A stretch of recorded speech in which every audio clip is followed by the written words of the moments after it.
Bonsoir à toutes et à tous, bienvenue, c'est Sens Public, votre rendez-vous quotidien de débat et de reportage sur Public Sénat. On est ensemble tous les jours à 18h et 22h pour donner du sens à l'actualité grâce à nos experts. Et voici le sommaire de ce 11 mai. Le maire de Saint-Brévin annonce sa démission après les agressions dont il a été victime le 22 mars dernier. Ses voitures, la façade de sa maison incendiée après une polémique alimentée par l'extrême droite sur le déplacement d'un centre d'accueil des demandeurs d'asile près d'une école. Quelle a été la réponse de l'État face aux menaces visant cet élu? Où en est la répartition des demandeurs d'asile en zone rurale voulue par Emmanuel Macron?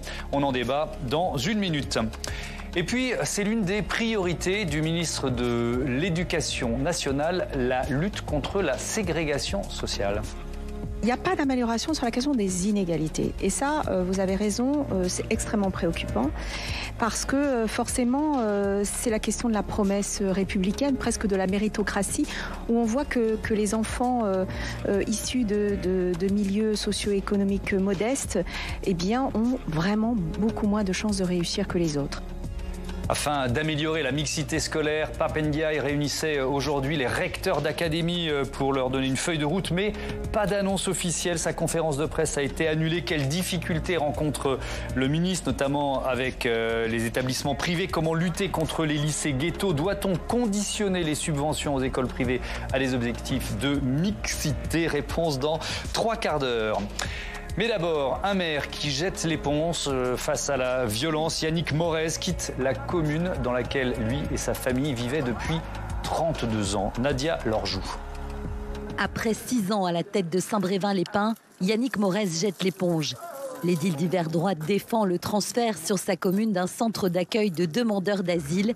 Mais après de violentes intimidations et plusieurs manifestations de l'extrême droite, il a présenté sa démission hier soir au préfet de Loire-Atlantique. J'ai pris cette décision pour des raisons personnelles, notamment suite à l'incendie criminel perpétré à mon domicile et au manque de soutien de l'État, et après une longue réflexion menée avec ma famille. Son renoncement a fait réagir jusqu'au plus haut sommet de l'État. D'abord, évidemment, ce qui s'est produit est très choquant et je voudrais assurer le maire de tout mon soutien. La ministre en charge des collectivités territoriales, Dominique Faure, a contacté ce maire. Et ça montre qu'il y a une montée de l'extrémisme dans notre pays. Et évidemment, il faut qu'on soit très très vigilant sur ce sujet. L'extrémisme, il vaut des deux côtés et je pense qu'en apportant des bonnes réponses à nos concitoyens, et c'est ce à quoi je veux m'employer ici, la main dans la main avec les élus locaux, c'est comme ça qu'on évitera ces montées des extrémismes avec des situations inacceptables comme celles que vous avez mentionnées. Elisabeth Borne recevra Yannick Morez la semaine prochaine, mais la réaction est tardive. L'élu de Saint-Brévin dénonce depuis des semaines le manque de soutien de l'État, y compris après l'incendie volontaire de son domicile et de ses 2 voitures, le 22 mars dernier. Un acte violent en lien avec le transfert du centre d'accueil. Ouvert il y a 7 ans, 400 demandeurs d'asile ont été reçus sans incident. Une tristesse forcément parce que pour avoir été élu dans les collectivités, dans une mairie, on sait tout l'engagement que ça nécessite. C'est de l'engagement en temps, c'est d'un engagement complet. Et lorsque vous êtes menacé dans votre vie privée, lorsque vos enfants se sentent menacés, lorsque votre domicile est menacé, pour avoir vécu ce type de situation, à la fois dans mon domicile personnel et à ma permanence à La Roche-sur-Yon, évidemment que c'est une triste décision. Nous devons de soutenir tous les élus qui font un travail au quotidien formidable. Soutien partagé également hier soir, en partie par l'Assemblée nationale. Aujourd'hui, c'est le Parlement européen qui s'est levé. Hier, la haine a gagné en France et en Europe. Alors, il est temps aujourd'hui de rappeler que nous sommes attachés aux droits et aux principes humanistes qui fondent la construction européenne. Il est temps de se lever en l'honneur de Yannick Morez, de se lever pour le droit et de montrer que la haine ne gagnera pas en Europe. L'année dernière en France, les agressions d'élus ont augmenté de 32%, des agressions directement liées à l'exercice de leurs fonctions. J'accueille tout de suite mes invités. Françoise Gatel, bonsoir, bienvenue. Vous êtes sénatrice Union centriste de l'Ille-et-Vilaine et présidente de la délégation aux collectivités territoriales et à la décentralisation. Pascal Perrineau, bonsoir. Bonsoir. Politologue, professeur à Sciences Po Paris. Florent Vadillo, bonsoir. Bonsoir. Président du cercle de réflexion L'Hétairie et Guillaume Darey, éditorialiste politique. Bonsoir Guillaume, bienvenue à tous encore une fois. Françoise Gatel, je commence avec vous. C'est le constat d'une impuissance étatique ? cette histoire? C'est d'abord très sincèrement un funeste jour, parce que quand un maire jette l'éponge, ça veut dire que c'est une blessure qui est faite à la République et ça doit nous interroger. Et cette démission, elle a ceci de particulier qu'elle s'ajoute à de nombreuses démissions et qu'elle soulève plusieurs problèmes. D'abord, le fait que un maire, il est vraiment au corps à corps avec l'action publique, avec ses habitants, ses concitoyens, où apparemment ça se passait bien. Et puis aujourd'hui, ce que j'appellerais des gens qui veulent semer la tempête et qui un jour feront que nous la récolterons, et qui viennent semer le trouble, et que ce maire a été victime d'incendie dans sa maison, d'agression, ce qui est juste inimaginable. Mais que la question que moi je voudrais que l'on pose, au-delà de l'émotion que nous ressentons, c'est comment ce maire a-t-il eu l'impression de se sentir tout seul dans la gestion de ce sujet? Voilà. Alors, il existe dans notre Constitution un principe de précaution qui trop souvent paralyse notre action publique. Et là, aujourd'hui, moi je dis avec beaucoup de gravité, il s'agit de prendre soin et d'avoir un principe de précaution à l'égard de la République et de ceux qui la font. Parce que ce maire, il portait la décision de l'État pour installer... Enfin, c'est juste déplacé. Déplacé. Ce centre, il était là dans la ville depuis 7 ans, depuis 2016. Hein. Voilà. Et un CADA qui apparemment ne posait pas de problème. Centre d'accueil des demandeurs d'asile. Voilà. Et cela faisait suite à ce qui s'est passé en Bretagne, à Calac, sur un sujet un peu identique. Et je pense que cela veut dire que si on a un vrai principe de précaution et un vrai principe républicain, on doit être collectivement, et l'État et les élus locaux, mais lui, il a été attentif à la manière de procéder pour tenter d'éviter le maximum de dégâts, sans parler des manifestations très malsaines. Après, il y a aussi l'instrumentalisation d'un thème. On y reviendra évidemment dans ce débat. Pascal Perrineau, on parle souvent d'ensauvagement de la société française. Est-ce que vous y voyez un signe supplémentaire de l'ensauvagement de la société française? Si vous voulez, je crois que c'est vraiment, je reprends l'adjectif, ce funeste événement est lié à un double mouvement. Il y a, oui, une violence qui ne cesse de monter dans la société française. Ce que Jean-Pierre Chevènement appelait jadis l'ensauvagement, ce que d'autres appellent la brutalisation de la société française. Il y a des indicateurs très objectifs de cela. C'est par exemple la hausse de la petite et de la moyenne délinquance avec recours à la violence physique. Ça, ce sont des indicateurs, on ne peut pas, qui sont là et qui montrent bien qu'il y a un mouvement d'en bas. Et puis, ce mouvement d'en bas rencontre le mouvement d'en haut, c'est-à-dire sur la scène politique, une extrémisation de la vie politique, une polarisation du débat par les extrêmes, que ce soit l'extrême gauche, pensons à la violence depuis des semaines et des semaines dans les grandes manifestations de protestation contre la réforme des retraites des Black Blocs, et pensons à ce qui a fait l'événement depuis quelques jours au défilé du GUD dans les rues de Paris. Il y a là, en effet, deux forces qui, au plan politique, j'allais dire, ne cessent de jeter de l'huile sur le feu et légitiment quelque part le retour à la violence et le recours à la violence, ce qui fait que des individus, eh bien voilà, maintenant, sur le terrain local, face à des maires, passent à l'acte.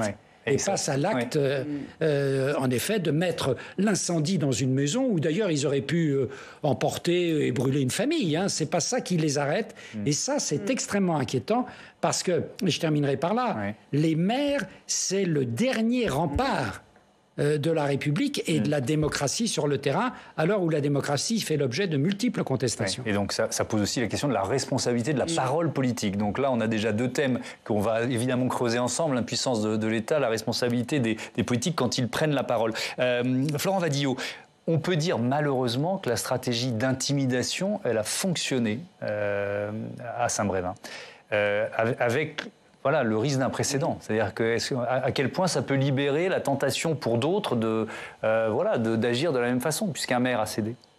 Vous avez raison, effectivement, c'est une stratégie d'intimidation. En tout cas, son résultat est de l'intimidation. Il faudra voir si dans l'enquête, il n'y avait pas une volonté de ne pas aller jusqu'à l'incendie criminel. Parce que tant qu'on n'a pas appréhendé les responsables, on ne saura pas quelles étaient leurs intentions réelles. Souvent, on a vu des simulacres qui dégénéraient en quelque sorte. Mais dans tous les cas, c'est cela. Ce qui est certain, c'est que aujourd'hui, sur la prise de décision politique, à quels que soient les niveaux, il y a aujourd'hui une frilosité beaucoup plus importante qu'auparavant, avec la question de la violence qui s'immisce, avec la question des mobilisations, et de fait, ça effrite la capacité de prise de décision, de tenue des arbitrages, de réalisation de ces chantiers-là. Mais n'allons pas voir non plus, je pense, une espèce de robinet d'eau tiède qui risque de devenir le courant de l'action politique, c'est ce que vous nous dites, face aux menaces, face aux intimidations? Bien sûr, mais on le voit à divers degrés. Par exemple, les recours systématiques, les recours juridiques systématiques contre tout projet public d'aménagement. C'est un degré zéro, en quelque sorte, de l'intimidation politique. On a aujourd'hui une gamme d'actions qui s'est diversifiée, un répertoire d'actions qui va de la juridicisation, en passant par la médiatisation, jusqu'à la violence, parce qu'effectivement, il y a des mouvements politiques qui sont aux franges, il faut le rappeler, qui font de la violence un mode d'action politique. Et c'est ce qui s'est aujourd'hui exprimé. Ouais. Alors, il y a évidemment eu beaucoup de réactions politiques, de messages de soutien au maire de Saint-Brévin, mais malheureusement, j'ai envie de dire, comme à chaque fois qu'un élu est confronté à la violence, à chaque fois qu'un maire démissionne, et il y en a eu beaucoup d'autres, il y a toujours plein de messages de soutien, on pourrait y revenir. Mais on en a choisi un parce que c'est, vous en avez vu un extrait dans le reportage d'ouverture, c'est la colère exprimée par l'eurodéputé Raphaël Glucksmann qui aura fait se lever une partie du Parlement européen. On réécoute une partie de cet extrait. Hier, le maire de Saint-Brévin-les-Pins, Yannick Morez, a été acculé à la démission après des mois de menaces de mort contre lui et sa famille, des mois de harcèlement par l'extrême droite, après avoir vu sa voiture et sa maison brûler en pleine nuit alors qu'il dormait avec sa femme. Quel est le crime commis par Yannick Morez aux yeux des agents de la haine et du chaos?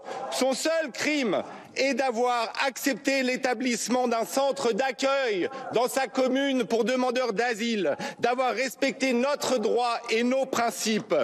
Hier, la haine a gagné en France et en Europe. Alors, on a choisi cet extrait parce que Raphaël Glucksmann cible nommément l'extrême droite, des mois de harcèlement par l'extrême droite. Françoise Gatel, quelle est pour vous la part de responsabilité de l'extrême droite, et nommons-les d'Éric Zemmour et de son mouvement Reconquête, puisqu'ils étaient en première ligne contre le déménagement de ce centre d'accueil? Oui, moi j'aime beaucoup le propos de Glucksmann parce que il est clair sur la gravité de la situation, il va au-delà de l'émotion. Et que je pense, enfin moi ce que j'ai lu de l'affaire, c'est qu'on a identifié des personnes qui étaient déjà présentes dans un autre centre, enfin dans une autre commune, et c'était en Bretagne, à Callac, où il y avait une association qui voulait installer un centre d'hébergement, et que cet homme est connu, il s'est présenté à des élections sous l'étiquette politique que vous évoquez, et donc que cet homme, il est venu répandre, enfin moi je le dis très calmement, il est venu répandre la haine et la subversion dans une commune. Donc on voit bien, aujourd'hui la Première ministre l'a dit, je pense que la République aujourd'hui, elle est prise en étau entre les extrêmes. Les Black Blocs que l'on voit dans les manifestations, c'est tout aussi dangereux et risqué que cette extrême droite qui aujourd'hui rejaillit comme dans les périodes troublées, parce qu'à un moment, je pense que l'efficacité de l'action publique n'est pas au rendez-vous, et que nous avons des concitoyens qui ont l'impression d'être dépassés, débordés. Certains disent c'est terrible de ne plus habiter chez eux, ils n'ont plus d'espoir. Donc on a une...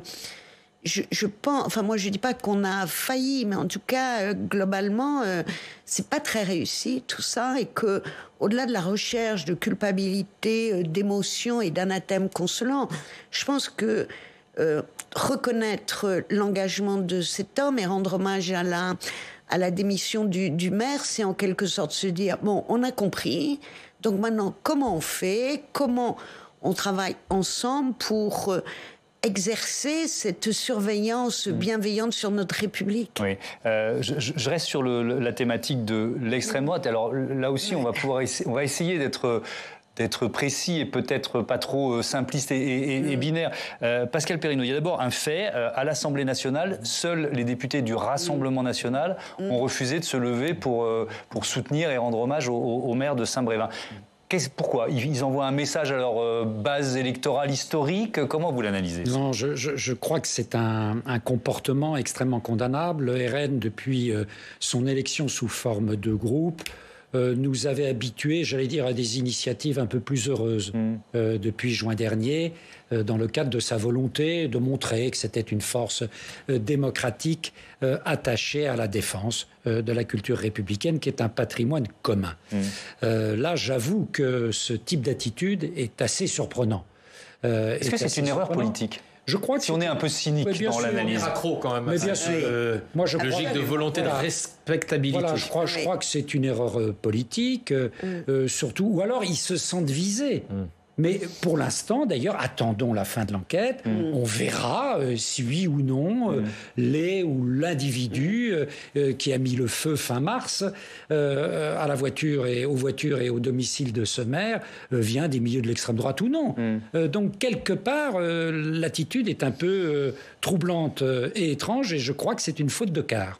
Après, ce qui est noté, Thomas, aussi, on le voit aujourd'hui, c'est des critiques, y compris à l'égard de la majorité et du gouvernement, avec le sentiment d'une partie de la gauche en particulier, qui a un peu deux poids deux mesures entre une dénonciation extrêmement forte de l'extrême gauche et en particulier de la France insoumise, de ces violences des dernières semaines, et de ce qui s'est passé aujourd'hui, même si effectivement, enfin, ce qui s'est passé ces derniers jours, même s'il faut attendre la fin de l'enquête, où effectivement on entend la Première ministre condamner les faits sans rentrer effectivement dans le combat politique. C'est quelque chose qu'il n'y a pas eu suffisamment de réactions, enfin en tout cas sur les critiques exprimées après le 22 mars, au moment où il y a eu cet incendie.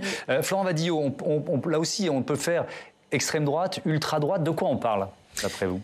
Pour les services de sécurité, les services de renseignement, est ultra droite un groupuscule qui considère que le prolongement de l'action politique passe par la violence. Et donc il y a des rassemblements en vue, pas uniquement, mais de perpétrer des actes violents. Donc, si l'auteur des faits appartient à cette mouvance-là, il sera très clairement appartenant à l'ultra-droite.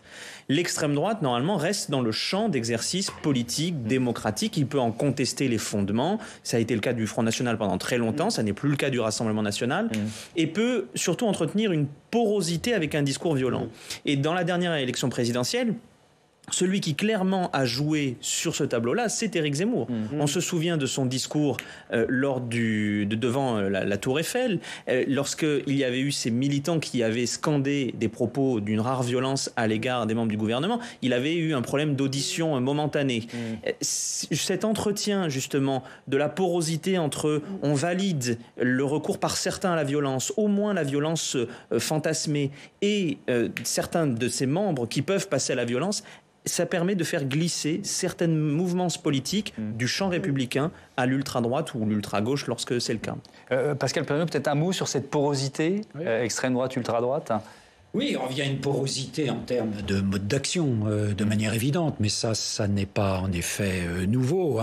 Souvenons-nous, en prenant de la distance, les années 30, la manière dont une violence d'extrême gauche pouvait nourrir une violence d'extrême droite, et vice-versa. Il y avait ce fameux effet de miroir entre ces violences. Et j'ai l'impression que, comparaison n'est pas raison, mais que dans la situation de crise économique, sociale, culturelle que l'on traverse, il y a à nouveau cet effet de miroir et un espace sur la scène publique pour ces forces radicales qui étaient totalement marginalisées et qui maintenant peuvent séduire telle ou telle partie de la jeunesse, telle ou telle partie du corps électoral sur le thème, vous voyez, la démocratie, c'est pas la peine de compter sur elle. Si on veut que les choses changent, passons à l'acte de la violence. Alors là-dessus, je crois que à la fois, bien sûr, la réponse de l'institution judiciaire, de l'institution policière doit être d'une fermeté extrême, sans aucune concession, mais que les forces démocratiques ont une part de responsabilité. Je veux dire, là-dessus, il ne faut pas d'ambiguïté. Il ne faut pas que des grandes forces de gouvernement ou qui disent, voilà, un jour, on pourrait devenir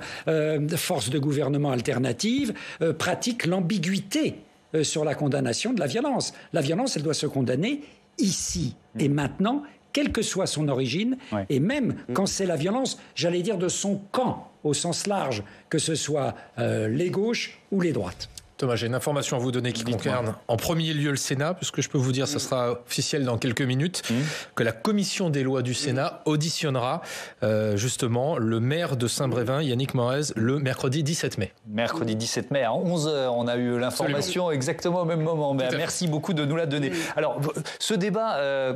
on l'a après l'annonce de démission, mais malheureusement, on aurait pu l'avoir. Et d'ailleurs, ce sont des thèmes qui ont été abordés au Sénat plusieurs fois, et on aurait pu avoir ce débat à de nombreuses reprises sur ce plateau. Pourquoi ? Parce que des démissions d'élus, il y en a eu beaucoup, près de 4000 depuis 2020. Et je propose à Tam Tranui de nous rejoindre pour évaluer l'ampleur des violences subies. Bonsoir Tam. Bonsoir. On peut s'appuyer sur les travaux, les textes qui ont été évoqués ici au Sénat. Notamment après la mort du maire de Signes, Jean-Mathieu Michel, en août 2019. Ce maire, dont on se rappelle, il a été renversé par une camionnette après être intervenu pour mettre fin à des dépôts de gravats sauvages. Eh bien, le Sénat lance une grande consultation. À l'époque, plus de 10% des maires répondent et 92% d'entre eux ont fait l'objet de violences verbales ou de violences physiques. Alors, dans le rapport d'information, il y a de très nombreux témoignages, mais je vais vous en donner quelques-uns. Déjà, parmi les plus graves, il y a cette tentative de meurtre en 2004 avec une voiture comme arme pour me tuer,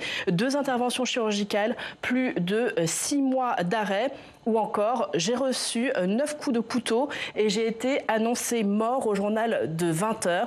Il y a aussi de nombreuses violences verbales qui sont racontées. On parle de menaces de mort, de diffamation ou encore de situations de harcèlement ou d'intimidation. Et là, il y a alors plusieurs témoignages qui résonnent particulièrement avec ce qui s'est passé à Saint-Brévin-les-Pins, par exemple. Alors que j'ai accueilli des familles soudanaises réfugiées, j'ai reçu un courrier anonyme de menaces et j'ai trouvé un couteau planté dans une jardinière devant la mairie. Ou encore, incendie de ma maison la nuit du 1er janvier 2013, alors que je me trouvais en Pologne dans le cadre d'un jumelage. Ma maison a été entièrement détruite par un incendie. Le constat fait aussi état de suites judiciaires trop peu fréquentes, peu de plaintes, encore moins de condamnations et un manque de moyens qui sont donnés aux maires, un manque d'accompagnement de l'État pour faire face à ces violences. Que préconise le Sénat ? À l'époque, 12 propositions avec en gros 2 volets, l'un pour renforcer l'autorité des maires, l'effectivité de leur pouvoir de police et un second volet pour mieux accompagner, protéger le maire dans l'exercice de son mandat. Ça se concrétise dans une loi fin 2019, la loi engagement et proximité, avec le renforcement du pouvoir de police des maires par exemple, ou encore l'élargissement de la protection fonctionnelle des maires, un système d'assurance spécifique financé par la collectivité. Et puis la dernière avancée législative en date, c'est la loi Delattre qui permet aux associations d'élus de se porter civiles en cas d'agression d'un élu dans le cadre de ses fonctions. Et malgré cela, le tableau des violences contre les élus, il est de plus en plus sombre. Oui, quasiment chaque semaine, on l'entend en question d'actualité au gouvernement.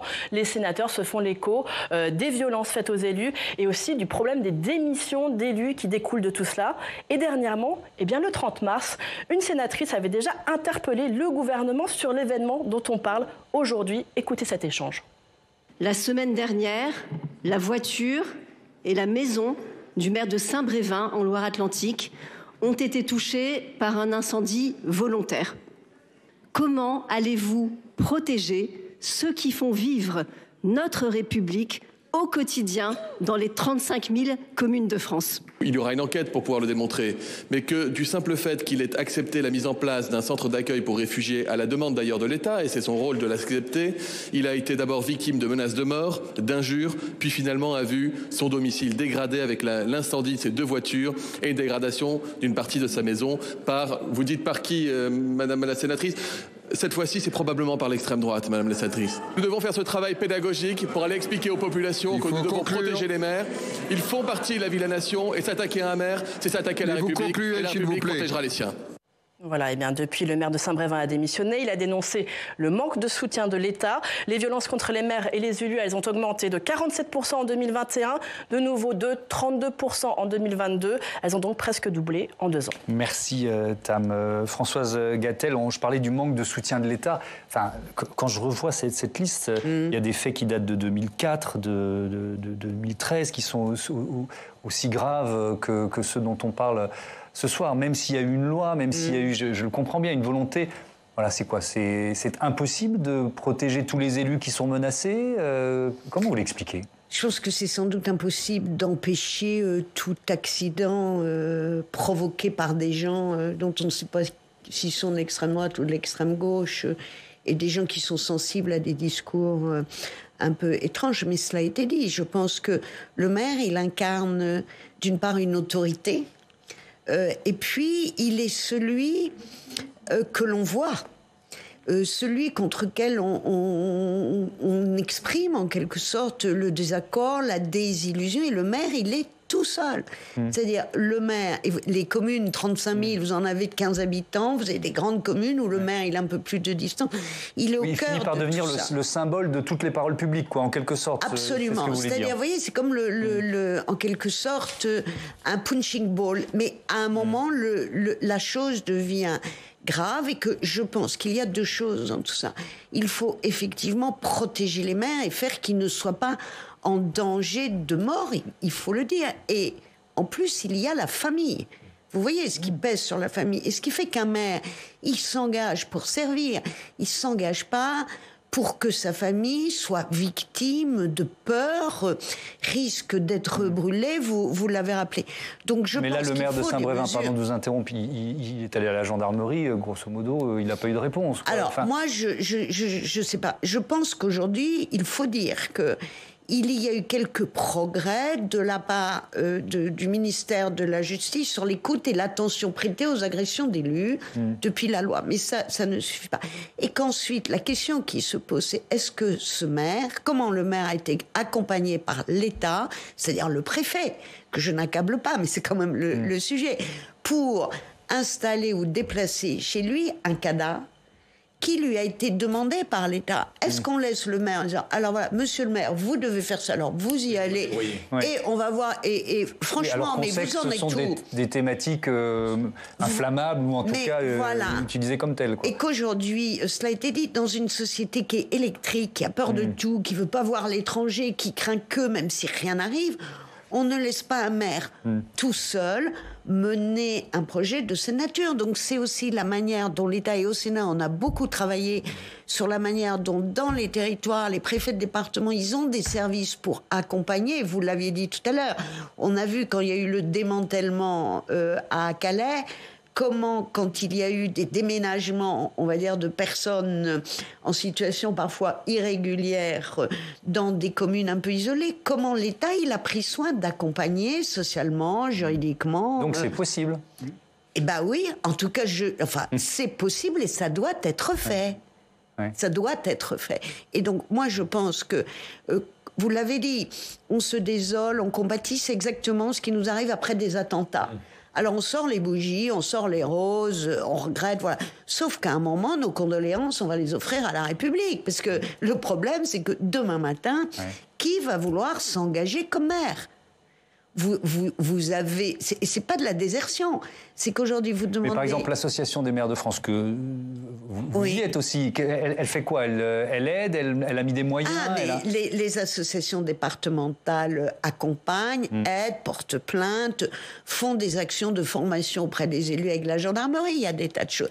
Mais qu'on voit bien aujourd'hui, c'est est-ce qu'on peut aller aux racines du mal ? D'abord, il y a ces mouvements, on l'a dit, extrémistes qu'il faut surveiller. Et puis, je pense que c'est comment un maire, il n'est pas que l'exécuteur et comme orphelin de l'État, parce qu'on ne l'accompagne pas dans un exercice difficile, mais comment on exerce un principe de précaution en disant on doit déplacer ce cadavre, c'est très important, c'est notre mission de solidarité, Glucksmann l'a rappelé, mais comment on va réussir, est-ce qu'on peut identifier les risques et comment on conduit ce projet? Il y a un peu de Enfin, je pense de manque d'attention pour être aimable sur le sujet. Oui, les mots sont un peu faibles. Principe de précaution, pas du tout appliqué. La thématique immigration, on va y revenir dans le dernier chapitre de ce débat, mais je voudrais conclure là sur cette question de la parole publique, de l'incarnation finalement de l'autorité publique par le maire.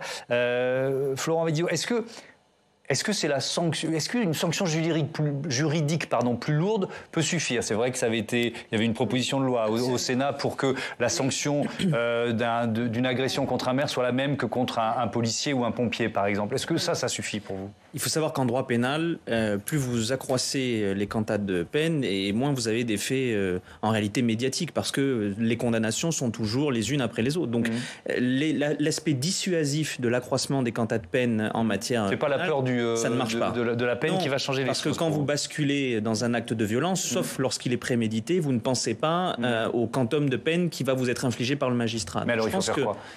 Je pense que le droit pénal actuel n'a pas besoin d'être d'évoluer. En revanche, il y a deux choses majeures. La première, ce sont les investigations. C'est-à-dire qu'aujourd'hui, le défaut de suite, c'est aussi parce qu'il y a des problèmes d'enquête, d'investigation, de moyens qui sont mis là-dessus. On est dans une extraordinaire faiblesse de la police judiciaire en France. Donc, on ne peut pas attendre des miracles sur des enquêtes comme celle-là. Et deuxième élément très fort, c'est qu'il faut que l'État soit conscient du fait de la déshérence dans laquelle les élus se trouvent. Et qu'ils ont du mal parfois à faire le distinguo entre ce qui est de la violence ordinaire et de ce qui est une situation à risque. Et ça, il n'y a que les services de l'État, le renseignement territorial, la sécurité publique, le préfet, qui doit accompagner les maires. On l'a fait pour la détection de la radicalisation. Pourquoi ne le fait-on pas pour la détection des conduites à risque lorsqu'elles concernent les élus ? Oui, Pascal Perrineau, est-ce qu'il faut faire de la politique différemment, mieux associer ? Est-ce que ça va jusque-là, vous voyez, la réflexion, mieux associer les citoyens pour qu'on ait plus ce décalage et ce ressentiment là qui s'exprime parfois dans la violence ? Certainement, parce que ces individus extrémistes qui passent à l'acte, parfois ils se prévalent d'un soutien tacite dans l'opinion. Ils sentent qu'il y a une mauvaise humeur. Et cette mauvaise humeur, elle s'est installée. Pourquoi ? C'est parce qu'il n'y a pas eu suffisamment de débats. Vous voyez, par exemple, dans cette commune, c'est l'histoire, non pas de l'arrivée d'un centre d'accueil, mais du déplacement dans l'espace communal à côté d'une école. Très bien. À partir du moment où l'on a conscience qu'il y a, par exemple, certains parents d'élèves qui disent leurs préoccupations, etc., d'un tel déplacement, il faut aussi que les administrations d'État, en liaison avec les pouvoirs locaux, entament un vrai travail d'explication. Que, par exemple, le rectorat vienne au contact de ses parents d'élèves, que l'administration de l'intérieur, le commissaire de police, leurs représentants de la gendarmerie viennent au contact de... C'est de la pédagogie, on entendait Olivier Véran parler de pédagogie tout à l'heure, c'est ça. C'est un travail d'explication, et très souvent ce travail d'explication qui demande tout simplement du temps. Mais j'allais dire, la démocratie, la vraie, ça demande du temps. Hein, si on est un homme, une femme pressée, faisons autre chose ou allons dans les régimes autoritaires. Là, ça demande du temps. Hein. Si ce travail était fait, je crois qu'on n'arriverait pas à éliminer, bien sûr, totalement le comportement de quelques malades ou de quelques toqués, mais que l'on ferait diminuer cette violence politique tout à fait préoccupante qui maintenant se retourne contre ceux qui, jusque dans les dernières enquêtes, restent tout de même pour une immense majorité des Français les seuls hommes politiques qui font l'objet d'une confiance majoritaire, à savoir les maires. Et à qui on demande désormais de plus en plus, y compris quand le président de la République ou d'autres veut se réappuyer sur eux pour renouer une confiance avec les Français. Florent Badiou. Ce que dit Pascal Perrineau est très vrai, parce que l'administration d'État en région n'explique jamais les décisions qu'elle prend. Elle demande aux élus de se faire le porte-parole. Et donc vous avez des élus ils deviennent finalement le symbole de la force publique. Vous l'avez sur le centre d'immigration, vous l'avez sur la gestion de l'eau. Aujourd'hui, vous avez des problèmes majeurs sur la gestion de l'eau, et le maire va expliquer aux agriculteurs, à la population, les restrictions qui ont été prises. Il y a une culture de l'administration déconcentrée qui doit être aussi une culture de l'imputabilité. Il faut savoir rendre des comptes, que l'on soit en région ou à Paris. Il n'y a pas de différence pour l'administration d'État. Et alors c'est un cas d'école évidemment passionnant, ces centres d'accueil des demandeurs d'asile, avec cette volonté du président de la République donc de les éparpiller un peu mieux sur le territoire. Projet d'Emmanuel Macron annoncé au préfet, c'était en septembre dernier. On écoute un extrait du discours présidentiel. Plusieurs d'entre vous sont dans des territoires ruraux. Quels que soient les engagements pris, nous devrons fermer des classes et vraisemblablement des écoles et des collèges. Si nous savons offrir de l'hébergement, de l'urgence et de l'intégration dans ces régions à des femmes et des hommes qui arrivent sur notre sol, les conditions de leur accueil seront bien meilleures que si nous les mettons dans des zones qui sont déjà densément peuplées, avec une concentration de problèmes économiques et sociaux massifs. Pascal Perrineau, qu'est-ce que vous pensez de ce projet? Moi, j'entends Emmanuel Macron, et puis bon, on peut se dire c'est frappé au coin du bon sens. C'est aussi peut-être un chiffon rouge agité pour une partie de la classe politique à l'extrême droite. Comment vous l'analysez, ça? Non, je trouve que, bon, pourquoi pas, croyons au schéma un peu idyllique que le président de la République présente, mais ensuite, il faut que ça suive. Ouais. Hein, parce que si on dit, dans ces territoires, il y a potentiellement un meilleur accueil potentiel qui peut être fait que dans un milieu urbain dans lequel il y aurait de multiples tensions, etc. Tout ça reste à prouver, d'ailleurs. Il y a plusieurs villages où c'est déjà arrivé, où ça se passe bien, donc il ne faut pas non plus noircir inutilement le tableau. Services publics qui accompagnent cet accueil, qu'en termes d'efficacité des administrations d'État au plus près de l'action publique, c'est-à-dire dans les communes, il faut que ça suive. Si ça ne suit pas, eh bien on arrive à la situation de Saint-Brévin.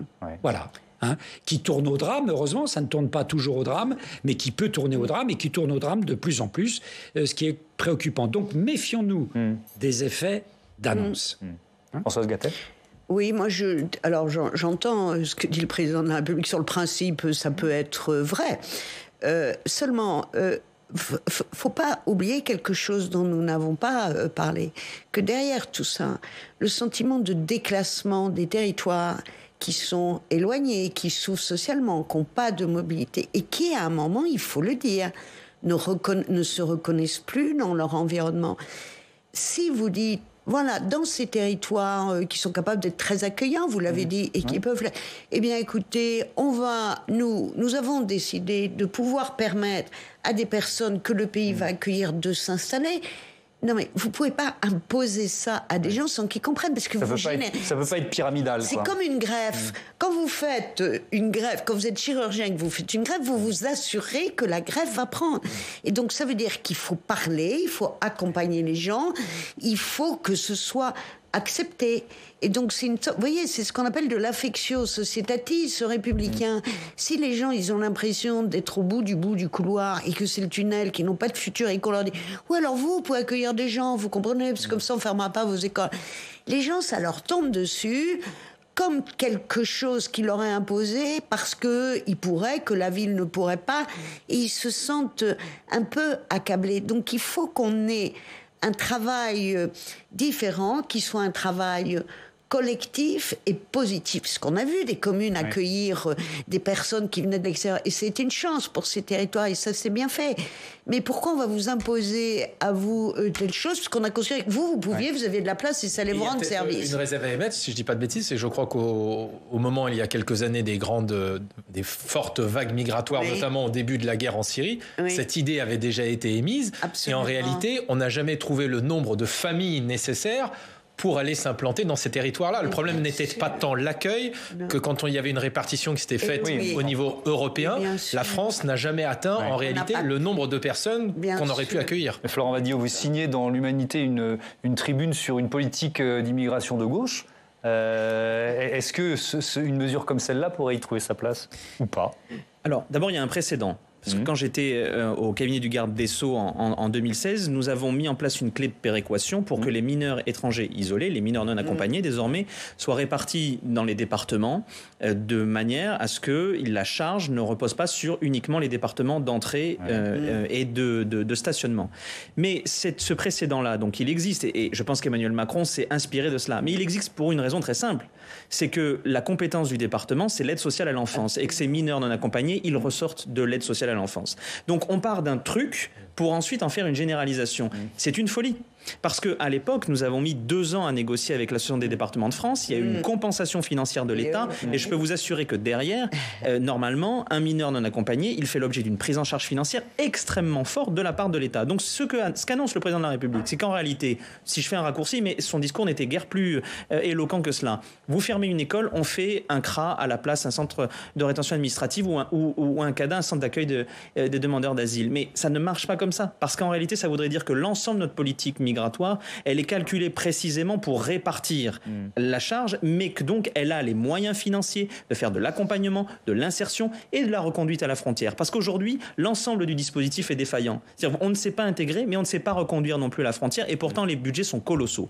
Donc une politique migratoire cohérente, elle travaille à la fois sur l'insertion, avec y compris des accords provisoires de travail, comme c'est le cas en Allemagne, ce qui permet au demeurant de créer des capacités d'insertion, mais aussi de suivre les personnes en situation qui n'ont pas de titre de séjour définitif, et on reconduit à la frontière. Et pour reconduire à la frontière, je peux vous assurer qu'il y a encore beaucoup de travail pour mettre sur une même ligne les services préfectoraux, les services de la police aux frontières notamment. Donc je crois qu'il faut sortir de la politique des trucs pour arriver à penser de manière un peu plus systémique le dispositif. Alors on va terminer là-dessus. Il y a évidemment ce projet de loi immigration dans les tiroirs du gouvernement. Alors, hier on vous parlait de la valse hésitation entre Emmanuel Macron dans les 100 jours, puis Elisabeth Borne. Bah non, c'est reporté, on n'a pas la majorité politique. Et puis finalement, ça va être présenté en Conseil de ministres en juillet. Guillaume Darès, ce qui est sûr, c'est qu'il y a un point qui est un point d'achoppement, c'est la question de ce titre de séjour prévu pour les métiers en tension. Pourquoi c'est si sensible? Alors c'est si sensible parce que d'ores et déjà, les Républicains ont dit qu'ils ne voteraient jamais un texte dans lequel il y aurait cette mesure. Or, eu égard à la situation de majorité relative à l'Assemblée nationale, eh bien le gouvernement ne peut pas se passer des voix des Républicains. Mais de l'autre côté, celui de la majorité,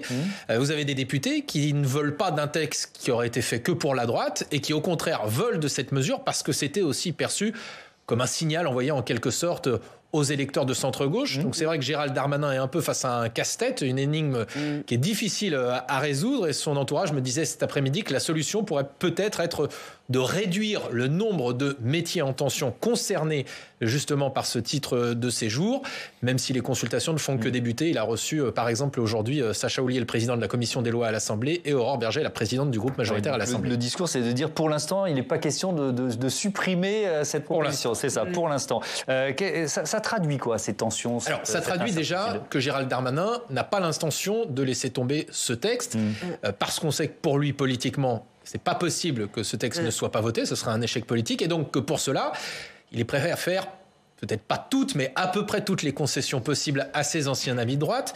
Ça traduit quand même aussi ensuite sinon des dissensions, en tout cas des divergences au sein même du couple exécutif entre Elisabeth Borne, qui clairement, on le sent, elle estime pas que ce texte sur l'immigration, c'est une priorité. C'est pas l'avis d'Emmanuel Macron, qui est critiqué depuis d'ailleurs 6 ans sur cette question de l'immigration par la droite. Et puis ça traduit aussi une crainte d'une partie des élus, en particulier de Renaissance, c'est de revivre avec les Républicains la même chose qu'ils ont vécu finalement sur leur retraite. C'est-à-dire d'avoir un partenaire qui se fait désirer, qui obtient des concessions et qui au final n'est pas fiable et finit par se défiler. Oui, donc si je vous entends discuter avec les LR, ça ne fait vraiment pas l'unanimité au sein de la majorité. Non, pas du tout, parce qu'il y a beaucoup de responsables de la majorité aujourd'hui qui estiment que ça ne sert à rien de discuter, négocier avec les Républicains sur ce texte, parce qu'ils sont convaincus qu'au final, les Républicains ne voteront pas ce texte. C'est quasiment l'immigration, le seul sujet qui les différencie de nous, c'est identitaire pour eux, me disait à la mi-journée une conseillère de la présidente de l'Assemblée nationale. S'ils votent notre texte, il n'existe plus, me disait cette même conseillère de Yael Braun-Pivet.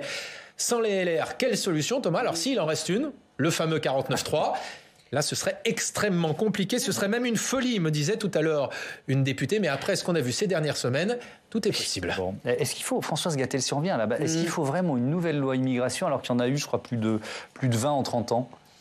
Oui, je pense si elles étaient parfaites et opérationnelles, on n'en reparlerait pas. Moi, je pense qu'aujourd'hui, c'est un vrai sujet de préoccupation pour nos concitoyens. Donc et que ne pas nommer les choses et ne pas dire les choses, c'est un sujet. Et qu'aujourd'hui, vous avez aussi des entreprises qui attendent d'avoir de la main-d'œuvre étrangère parce qu'on n'en trouve pas. Et que je pense qu'on est capable d'intégrer dans des conditions que notre pays doit définir, parce que c'est aussi un projet de société. Et que je pense qu'on ne peut pas se contenter de cette immigration irrégulière qu'on n'arrive pas à réguler et qu'on n'arrive pas à reconduire à la frontière, et que les choses ne vont pas cesser. Parce qu'on a quand même une appétence, on va dire, considérable de tous ces gens qui sont dans des pays où ils ne veulent pas rester pour venir vers nous, parce que c'est comme un Eldorado. Mais qu'il faut aussi conjuguer une politique d'aide au développement. Je pense que c'est extrêmement important et pouvoir négocier avec des pays avec lesquels on peut avoir des accords d'accueil de population, des conditions qui soient acceptables. Je pense qu'il faut dire les choses, il faut être courageux. Et moi, je pense que parfois la gauche, elle se cache derrière une bien-pensance, une soi-disant générosité qui en fait conduit au drame et à de grandes difficultés, y compris pour les gens qui viennent dans notre pays, qui vivent dans des conditions qui sont d'une indécence folle. Merci beaucoup, merci à tous d'avoir participé à ce premier débat. À bientôt sur Public Sénat.